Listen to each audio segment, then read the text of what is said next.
아멘. 다시 한번 우리 옆 사람들에게 메리 크리스마스. 이것은 우리의 신앙의 간증의 한 표현입니다. 주님의 오심을 우리가 즐거워하고 또 성탄을 또 선포하십시다 하는 말씀입니다. 오늘 12월 둘째 주일이네요. 이제 우리 한 해도 다 가게 되는데, 오늘 오신 여러분들에게 하나님께서 등을 어루만져 주시면서 마음을 쓰다듬어 주시면서 위로해 주시고, 저와 여러분이 알지 못하는 지난 2년 동안의 코로나 상황, 그로 인해서 정치, 경제, 사회 여러 가지가 다 바뀌어 가는 가운데 어떻게 하나님께서 우리를 이끌어 가실 것인가에 두려움, 걱정, 불안도 없지 않아 많이 있습니다. 그러나 우리가 주님 앞에 올 때마다 우리의 삶을 협력하여 인도하신 분이 하나님이심을 믿기에 저와 여러분 그래도 든든하게 이 인생의 강을 잘 갈 수가 있는데, 그런 은혜를 하나님께서 주시기를 바랍니다. 오늘 말씀을 가지고 지금 당장 깨닫고 행동해야 하는 지혜라는 제목으로 말씀을 드리겠습니다. 오늘 이 말씀을 간단하게 설명을 하고 이 말씀의 바탕 위에서 제가 여러분에게 지금 당장 한 4가지 정도는 우리가 중요하게 여겨야겠다, 이 4가지를 전하려고 합니다. 오늘 말씀은 제자들의 답하는 예수님의 말씀입니다. 성경을 보면 제자들이 아주 결정적으로 질문할 때가 많습니다. 우리가 어떻게 기도해야 할까요? 오늘 같은 왜 예수님 비유로 말씀하십니까? 우리가 너무 뜨겁게 믿다 보니까 교회 와서는 질문할 필요도 없고 성경에 대해서는 의심할 필요도 없다고, 무조건 믿어야 된다고 했는데, 사실은 그것은 우리를 깊이 인도하지 못하는 말씀입니다. 성도들이 신앙생활하다가 깊은 질문을 가지고 오면 목사의 영이 넓어집니다. 비록 여러분들이 말을 하지 않더라도 우리 교우들이 지금 무엇을 원하고 무엇을 생각하고 있구나, 목사는 감지를 하는 겁니다. 대선 후보가 되면 국민이 무엇을 원하는가를 감지할 수 있어야 합니다. 오늘 이 말씀을 읽으면은 좋은 땅, 가시떨기, 이걸 설명하는 게 중요한 게 아니라 예수님이 이 말씀을 하시면서 제자들에게 그 놀라운 비밀의 말씀을 주시려고, 알려주려고 얼마나 흥분되었을까. 여러분 자식이 엄마 고생하지, 나는 이렇게 살 건데 엄마는 어떻게 생각해 하면 엄마가 마음이 넓어지지요. 오늘 그런 말씀입니다. 오늘 이 말씀 듣고 집에 가서 자녀들과 가족끼리 오늘 말씀 들었는데 나는 그 말씀 이렇게 살고 싶은데 아들아, 딸아, 당신은 어떻게 생각해? 진짜로 얘기를 하면은 가족의 분위기가 달라지겠지요.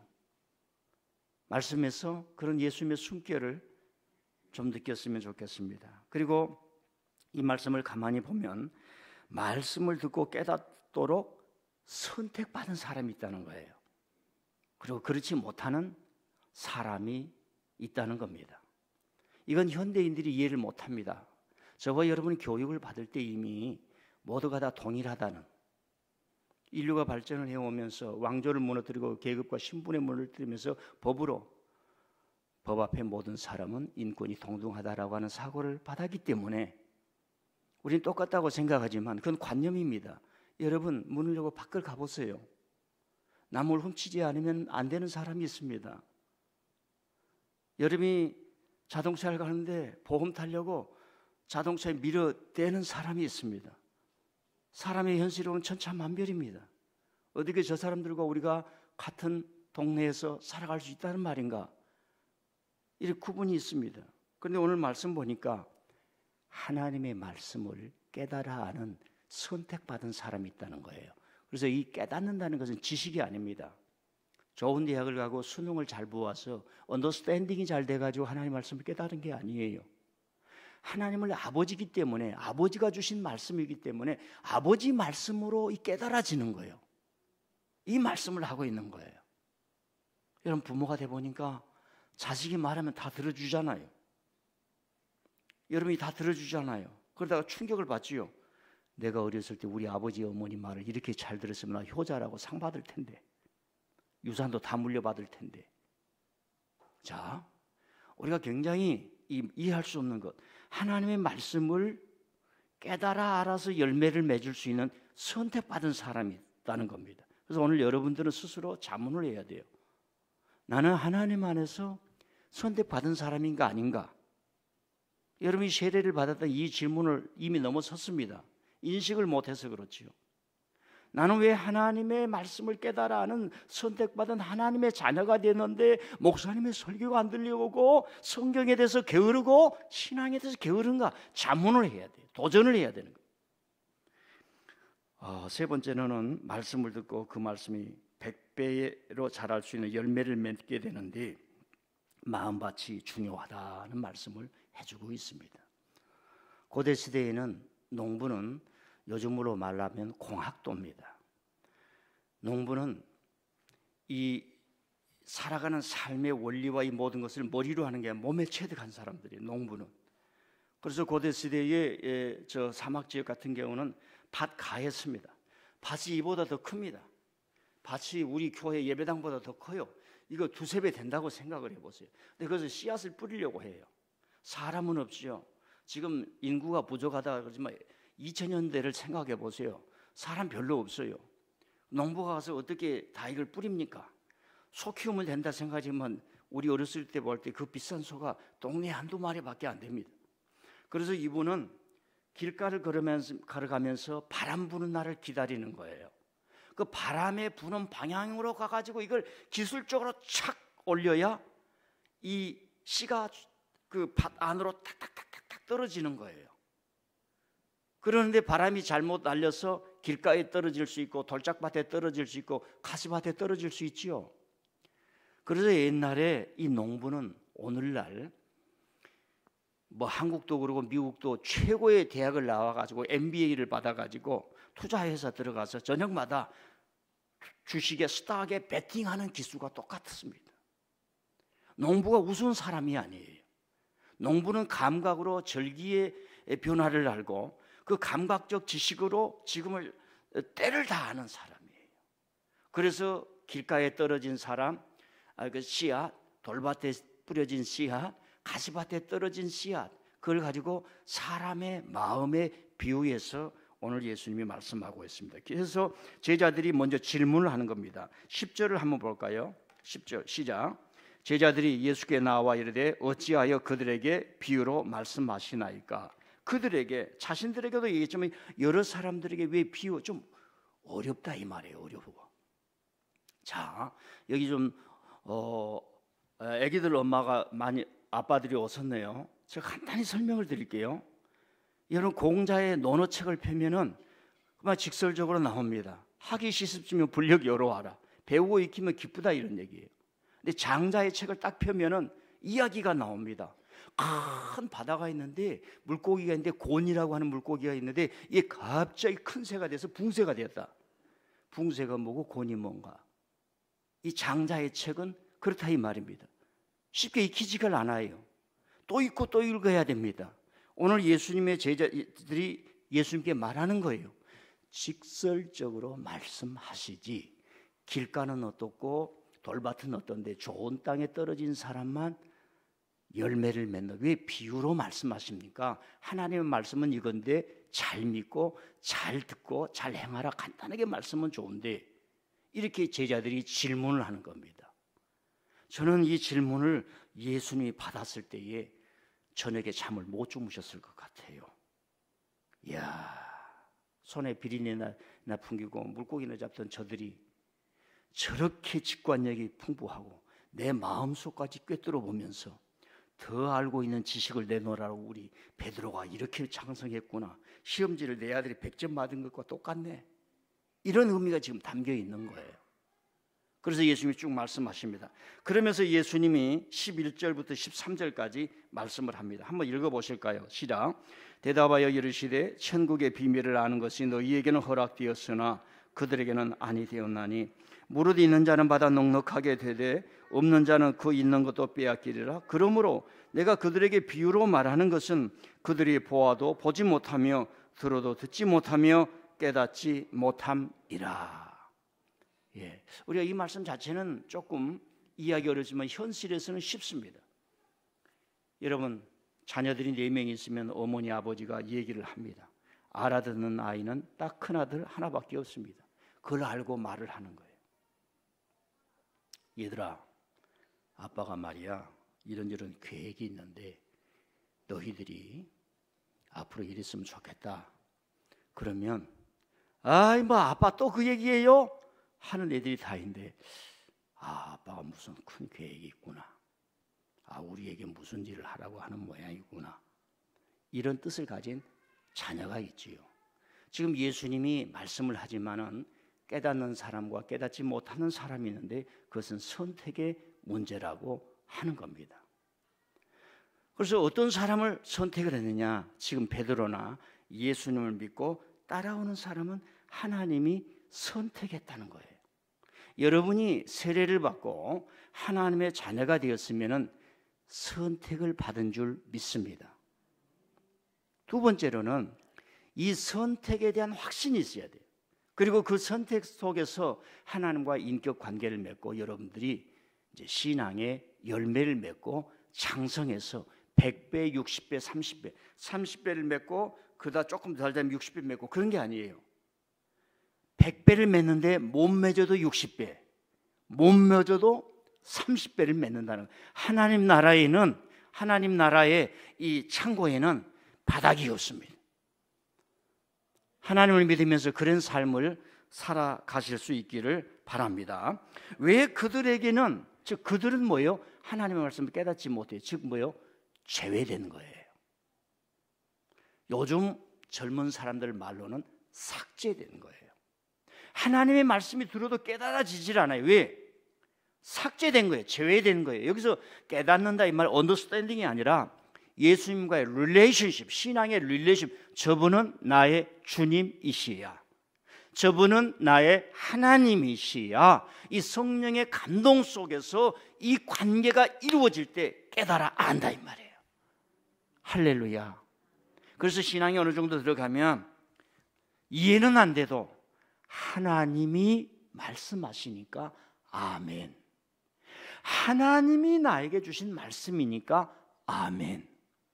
배와 근무를 보리라 이해가 안 되지만은 나의 주님, 나의 하나님이 말씀하시니까 아멘.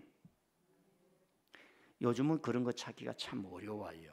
옛날에는 가족이 많다 보니까 부모님이 큰 일을 맡기려고 해도 장남에게 맡기죠. 너가 이런 것을 들었으면 좋겠다. 형이 들어요.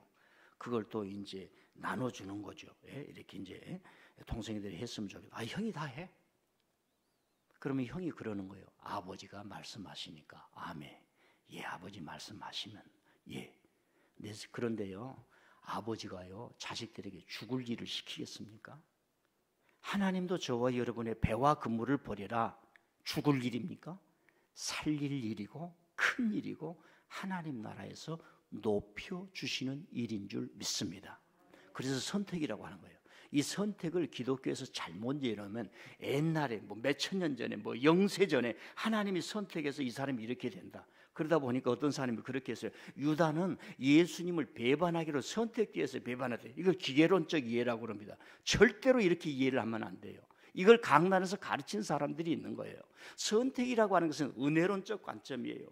주님의 은혜를 받고 내가 하나님의 자녀가 되고 내가 국어책이 깨달아지고 수능이 깨달아지기도 하지만 이 하나님의 구원의 말씀, 내 삶을 향한 보이지 않는 하나님의 말씀이 성경을 통해서 교회에서 들려준 말씀으로 깨달아지니 그 안에 기쁨이 있는 거야. 나는 하나님의 선택받은 자구나. 하나님의 은혜를 받을 수 있는 선택받은 자구나. 이 은혜론적으로 선택을 이해하는 거예요. 간단하게 제가 이해를 했습니다. 오후에 또 성경 공부해 오시면 여러분들 제가 가르쳐 드리겠습니다. 그런데 성경을 자세히 보면 은혜에서 제외된 세 부류가 있습니다. 예수님과 같이 있어도 은혜가 안 돼요. 예수님의 말씀을 직접 들어도 은혜가 안 돼요.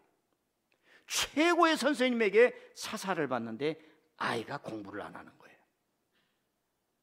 얼마나 부모님 입장에서 어렵겠습니까? 첫 번째는 뭐냐면 행함이 없어요.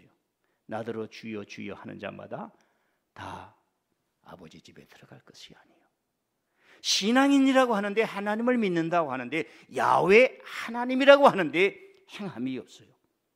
여러분, 기독교가 아무리 번성해도 공의와 정의를 행하지 않은 집단이 됐을 때에 그 사회에는 무서운 앤티크리스찬이 생깁니다.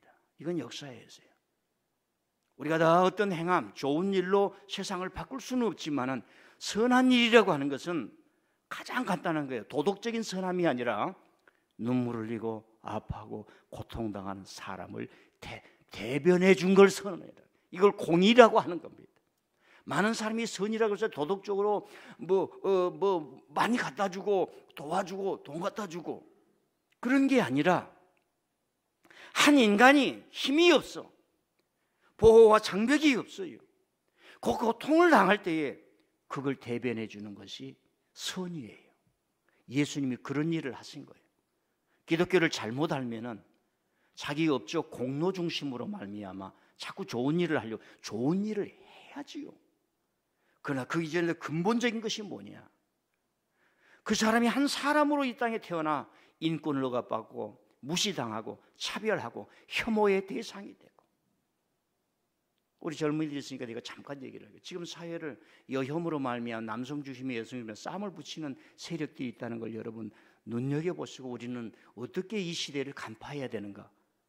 우리가 기독교인으로서 좀 눈을 열어둘 필요가 있습니다. 두 번째 부류는 뭐냐면은 불의한 재물로 부자가 된 이들이에요. 불의한 재물로. 여러분, 재물은 재물 앞에 사람이 망가지지 않을 사람이 없습니다.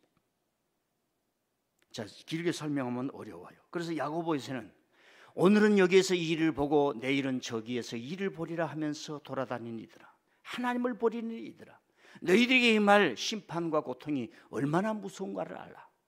여러분, 재물을 아무리 쌓아놔도 인플레이션이 일어나가지고 국가에서 화폐를 개혁해버리면 다 종이동이 돼버리고 맙니다. 근데 우리는 그걸 떠날 수가 없어요. 이 물질에 대한 만몬에 대한 중독을 떠날 수가 없어요. 왜? 인간이 그렇게 중독되어 있어요. 사회에서 그렇게 주입시켜요. 그래서 하나님께서 우리에게 물질 관리를 가르쳐주는 것 아닙니까? 그 중에 가장 기본이 11조인 줄 믿습니다. 여러분, 하나님이 돈이 없어서 11조를 하라고 그러겠습니까? 여러분이 부모가 되면 돈이 없어서 자녀에게 돈 좀 달라고 그러겠습니까? 그러지를 않아요. 자녀가 부모에게 어떻게 행하는가를 보고자 하는 것이지요. 자, 세 번째 부류, 하나님의 말씀을 깨닫지 않은 이 제외된 사람들, 성령을 거스리는 죄입니다. 성령을 거스리는 죄가 아주 추상적인 것이 아니에요. 초대교회는 예수님이 보이지 않아요. 저와 여러분처럼 예수님이 안 보입니다. 그런데 초대교회 성령의 역사는 자신들이 하나님의 은혜를 받고 보니까 십자가에 달리신 그 예수님, 그분과 관계되어서 그분을 믿게 되면서 자신의 변화가 일어나는 거예요. 자기 삶이 변화가 되는 거예요. 이 변화 속에 오는 이 구원의 기쁨이 초대교회의 힘이었어요. 우리는 잘못 알면 이 성령을 나타난 외적 증거, 병이 치료가 되고 무슨 마귀가 떠나가고 방언을 하고 그러는데, 그게 아니라 성령을 거스리는 죄는 하나님을 깨닫지 못하고 예수님의 말씀을 들어도 이해가 되지 아니하는데, 그 초대교회를 지탱하는 생명의 힘, 그 권능의 힘이 성령이었단 말입니다. 그 성령은 뭐냐? 우리를 위해 죽으신 예수님. 우리가 저렇게 살아야 했는데, 지금 로마에 박해가 있어도 우리는 물러서는 안 된다. 그렇다고 칼을 들고 저 사람을 공격해서는 안 된다. 우리는 지금 이 어둠의 세력 속에도 하나님을 찬양한다. 이 코로나 시대에도 하나님을 찬양하며 한 걸음 한 걸음 나아간다. 이게 성령의 역사예요. 그래서 그때 당시에 신플라톤주의라고 해서 관념을 써, 육체를 더럽게 여기는 거예요. 이 세상을 더럽게 여기는 거예요. 추하게 여기는 거예요. 보이는 모든 물질은 악한 것이다. 이것을 초월해야 된다. 그래서 스토아니즘의 금식이 나오고 그 헬라 문화가 이랬을 때, 아니다, 우리의 구원자는, 우리의 하나님은 거룩한 육체를 입고 오셨다. 그래서 기독교인들은 이 세상을 떠나지 않습니다. 그래서 이 기독교는 예수님처럼 현실 속에 들어가, 현실 속에 너희들이 두세 사람으로 모인 곳에 하나님의 나라가 있는지라.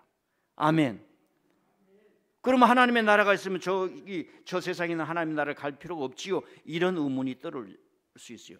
지금 하나님의 나라가 임했지만은 완성되지는 않았다. 이게 신학적인 설명입니다. 자, 제가 세 가지를 설명을 했어요. 예수님께서 베드로야, 너희들은 선택받은 사람이다, 이 말입니다. 여러분, 그때 당시 베드로가 신분의 절벽을 얼마나 느끼고 살았겠습니까?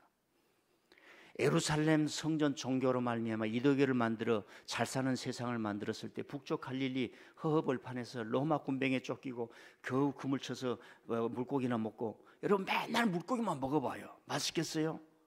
정어리만 먹어봐요. 비린내가 나가지고 오늘도 정어리 먹었어? 그런 얘기 들으면 어떻게 하겠습니까? 신분의 절벽을 느끼는데 예수님 말씀하시고, 베드로야, 너희들은 선택받았다는 거예요. 민들레 교회 성도들이요, 21세기를 살아가는 대한민국의 코리안 크리스천들아, 너희들은 주님 안에서 선택받았다. 선택받았다. 배와 금호를 버리고 이 말씀을 듣고 깨달아 알아라. 이게 이제 설교의 전반인데 벌써 시간이 갔네요. 제가 11월 달 첫 주가 우리 추수 감사 예배를 드렸습니다. 그리고 강산 목사님을 모셔서 설교를 하는 바람에 제가 추수감사 설교를 못했어요. 그래서 그 둘째 주, 셋째 주 연속 추수감사에 대한 설교를 했습니다. 하나님께 감사하면 삶은 축제가 됩니다. 오늘 이 대한민국에서 불안하게 쫓기고 청년들은 집이 없고 마련할 것 없고 이 아우성 속에서 그래도 우리는 기쁨의 인생의 항해를 해야 되지 않느냐. 우리가 살아가는데 만날 슬픔의 노래만 부르고 살 수는 없지 않느냐. 불평의 노래만 부르고 살 수는 없잖아요. 감사는, 하나님께 감사하면 삶은 축제가 됩니다. 그 다음 주에는 감사는 하나님께 올리는 예배요, 삶의 향기다. 즉 감사라고 하는 것은 하나님께 올리는 제물이라. 감사헌금 자주 하라는 얘기예요. 이 제물, 감사헌금 자주 하라는 얘기예요. 이번 주에 제가 네 분인가 몇 분 목사님이 오셨어요. 그래서 이 의자에 한번 앉아봐라. 이 의자는 대한민국에서 2군데밖에 없다. 그리고 이 의자에 앉으면은 저 카나다 추운 북극을 돌아다니다가 홀로 되어서 하늘을 보고 하늘의 달을 보고 밤에 달을 보고 진짜 늑대 울음소리가 담겨 있다. 이게 보통 대한민국에서 이 의자를 못 만든다 그래놓고 아무개층 다 써놨어요.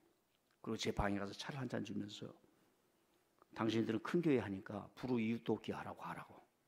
그래서 이 의자 하나에 100만 원인데 다 100만 원씩 헌금 먼저 해주라고 그랬어요.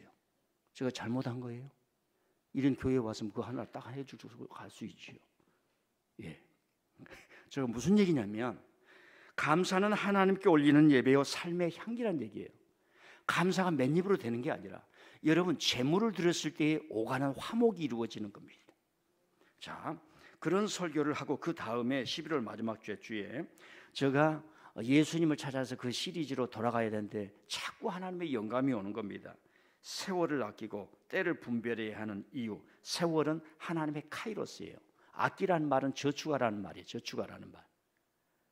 돈을 사가지고 카이로스, 하나님의 사건을 만들고 하나님을 배우고 하나님께 가까이 나아가고자 하는 그 시간에 투자를 하라 이 말입니다.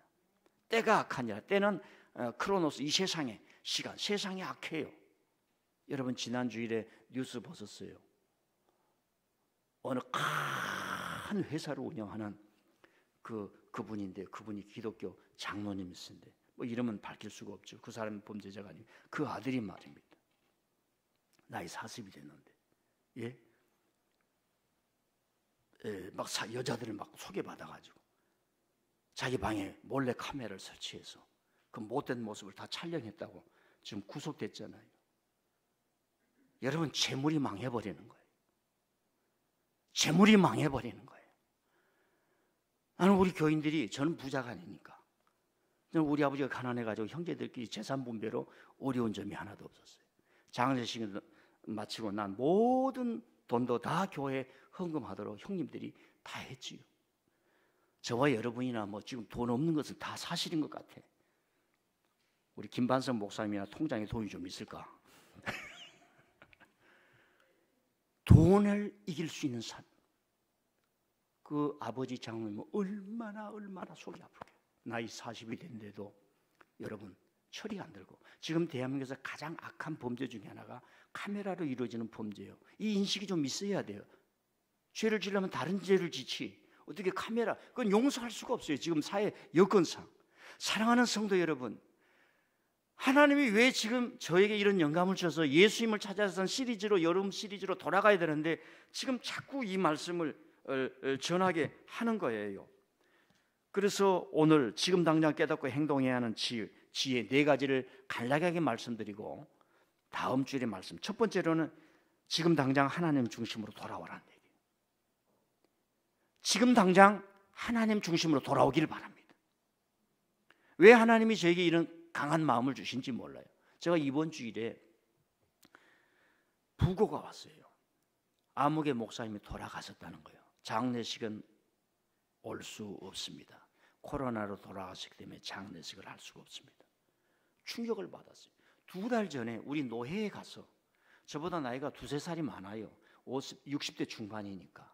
요즘 60대 중반은 한 40대 중반으로 보이죠? 지금 여러분들은 제 눈에 다 30대 중반이에요. 예, 30대 중반. 한턱 내시길 바랍니다. 생체 나이를 다 내려주었으니까. 그분이 돌아갔다고. 왜 그러냐 알아보니까 코로나로 돌아간 거예요. 큰 충격이죠. 큰 충격이죠. 아니, 이렇게 허망할 수가 있는가? 여러분, 지금 당장 돌아서야 돼요. 마태복음 6장 33절 34절 우리 화면에 한번 올려주세요. 시작. 너희는 먼저 그의 나라와 그의 의를 구하라. 그리하면 이 모든 것을 너희에게 더하시리라. 그러므로 내일 일을 위하여 내일 염려하지 말라. 내일 일은 내일 염려할 것이요 한날의 괴로움은 그날로 족하니라.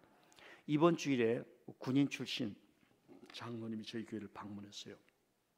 자기가 너무 힘들고 어렵고 가난한 데서 태어났는데 군 장교 시절 때 이제 부흥 집회를 참석하자고 그래서 갔는데 저 말씀으로 주시더라고요. 너희는 먼저 그의 나라와 그의 의를 구하라.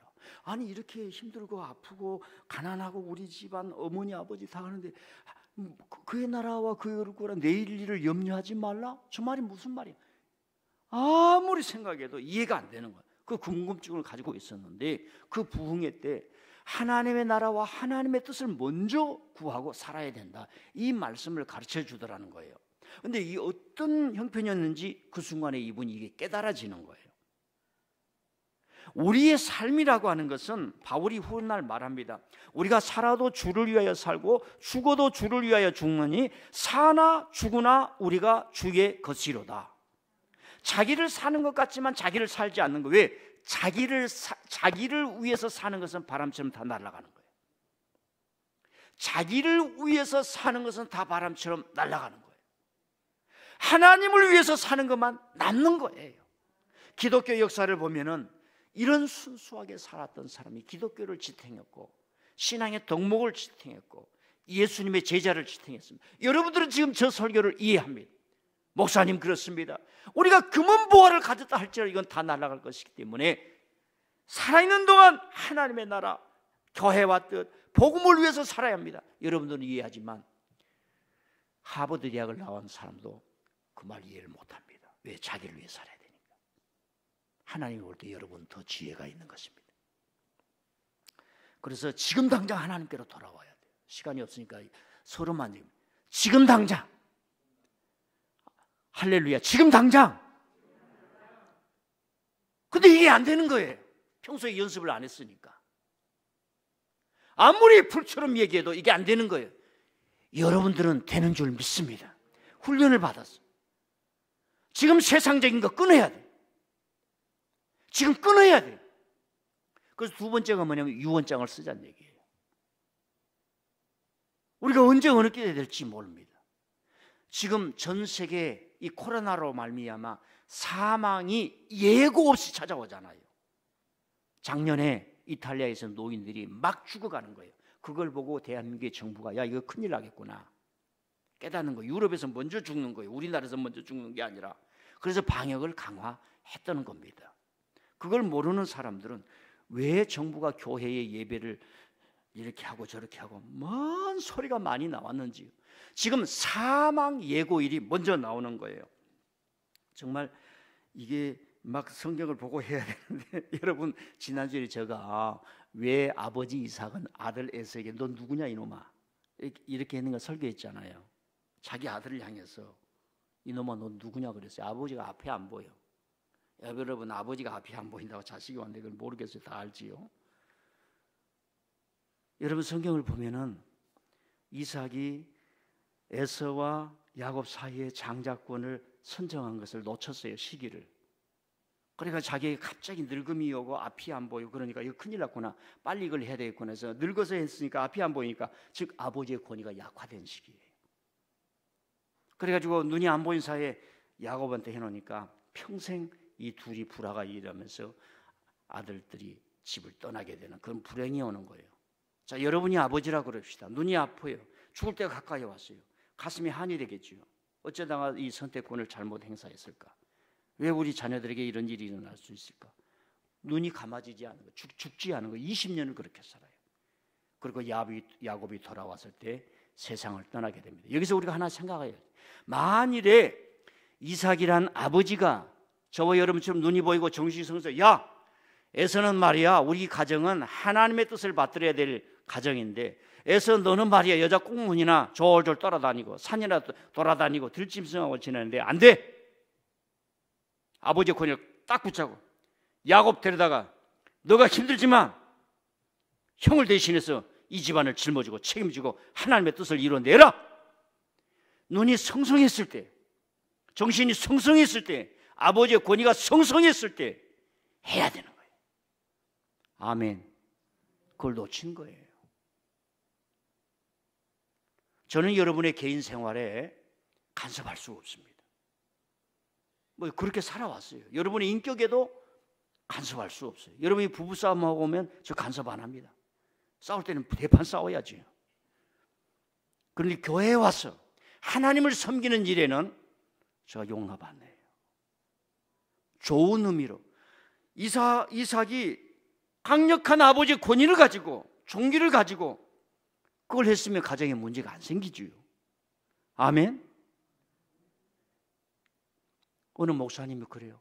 교회에서 그렇게 열심히 잘한대. 열심히 잘한대. 근데 10년, 20년 같이 이렇게 목회를 하면서 보는데 그 심령에 꼭 그분은 순종함이었고 반항심이 가시처럼 들어있는 거예요. 거기까지라고 하는 거예요. 여러분, 전문가의 눈에는 보입니다. 하나님 앞에서 우리가 순수하게 좋은 땅이 되어야 할 줄 믿습니다. 여러분, 마음이 돌짝밭 뭉쳐보세요. 네? 길가처럼 말이면 단단해 보세요. 가시가 되어가지고 막 남을 찔러보세요. 이것은 기계론적인 것이 아니라 인격적인 거예요. 우리가 그런 경험을 하잖아요. 아무것도 안 됩니다. 아무것도. 제가 이 설교를 하면서 하나님 앞에 설 준비하고 유언장을 쓰자 그러죠. 지금 당장 하나님께 돌아왔어. 지금 이 순간에 왜 하나님께서 나에게 감동을 주고. 제가 어제 옛날에도 유언장을 써놨습니다만 유언장을 써놨어요. 대량 써놓고 왔습니다. 그 중에 하나가 뭐냐, 이제 우리 자녀들이 그렇게 해줘야겠죠. 화장해서 교회 가까운 데 뿌려달라. 예배는 임종 예배 하나 하고 발인 예배 때 2번만 드려라. 이런 겁니다. 언제 될지 몰라요. 여러분, 유언장은 기쁨으로 써야 돼요. 유언장 써라니까 다 지금 쫄아가지고 말입니다. 유언장 쓰고 나면요, 아이고 내일 죽음이 온다고 해도 할렐루야. 그럼 하나님이 연장해 주는 거예요. 넌 쓸만하구나. 어느 목사님이 이런 유언장을 썼습니다. 시신은 화장하고 첫 임종 예배와 마지막 장례식 예배 때만 모이도록 해라. 남은 재산 3분의 1은 교회 선교비로 바치고 너희들 둘이서 3분의 1씩 나누되 거기서 10분의 1을 헌금하여 너희들 헌금을 더해서 너희들 이름으로 어려운 나라에 교회를 지어주도록 해라. 조의금은 장례 비용을 제외하고 다 교회에 드려라. 이런 유언장을 제가 보았습니다. 여러분, 우리가 지금 아주 현명하게 이삭의 실수를 반복하지 않기 위해서 지금 어느 때 무엇을 할 수 있을지 몰라요. 그래서 제가 지금 당장 깨닫고 행동해야 하는 지혜, 여러분 30대 때 유언장 한번 써보세요. 여보, 내가 빨리 죽으면 당신은 재혼하기를 바래요. 이렇게 쓰면 재혼 안 할 거예요.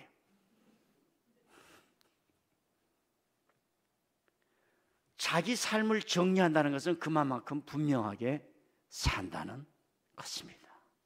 자, 그래서 이제 지금 당장 해야 될 게 뭐냐? 지금 당장 깨닫고 행동해야 되는 기도회에 참여하라. 합니다. 기도회에 참여하라. 네 번째는 복음 전도자로 부름 받자. 우리가 다 복음 전도자가 되죠. 우리 지금 자녀들이 교회를 못 와요. 우리가 너무 방관해 버렸어요. 우리의 어떤 그 전선을 다 허물어 버렸습니다. 설교는 여기까지만 하겠습니다. 시간이 가니까. 오늘 하나님의 말씀, 이 씨 뿌리는 비유를 통해서 선택받은 자와 선택받지 못하는 이 놀라운 신비인데, 저와 여러분은 세례를 받고 하나님의 자녀가 되는 이상 선택받은 사람이라는 것을 확신을 하고 성령의 은총 속에서 여러분들이 열매를 맺어야 되는 줄 믿습니다. 그 열매는 뭐냐? 오늘 말씀에 좀 힌트를 담아서 지금 당장 깨닫고 행동해야 된다는 거예요. 하나님께 돌아오라는 얘기. 하나님의 것이 아닌 것 다 절제하라는 얘기예요. 자식이 본받고 주변 사람이 여러분을 다 알고 다 따라갑니다. 목사님 그렇게 되지 않는데요. 부지런히 교회에 왔어요. 요즘은요, 교회도 잘 되고 프로그램도 많고 목회자들이 너무 잘 공부를 해서 이 사람들을 어떻게 제자 훈련하면 사람이 어떻게 변한다 다 알고 있어요. 다 시스템을 운영하고 있습니다. 다 알아요. 부지런히 교회에 나오세요. 지금 당장 하나님께로 돌아오라는 얘기입니다. 아멘. 아멘. 100% 200% 100% 200% 돌아와야 돼요. 100% 200% 돌아와야 됩니다. 두 번째로는 하나님 앞에 설 준비를 해야 돼요. 우리가 언제 하나님 앞에 부름 받을지 모릅니다. 유언장을 쓰자 이 말이에요. 유언장을 쓴 사람은 90세까지 팔팔할 줄 믿습니다. 그 다음에 유산 정리 잘해요. 돈 자식에게 넘겨주면 안 돼요. 길이 없습니다. 자, 이 말씀이 지혜가 되고 못다한 설교는 또 다음 주에 할 수 있도록 하겠습니다. 기도합니다. 하나님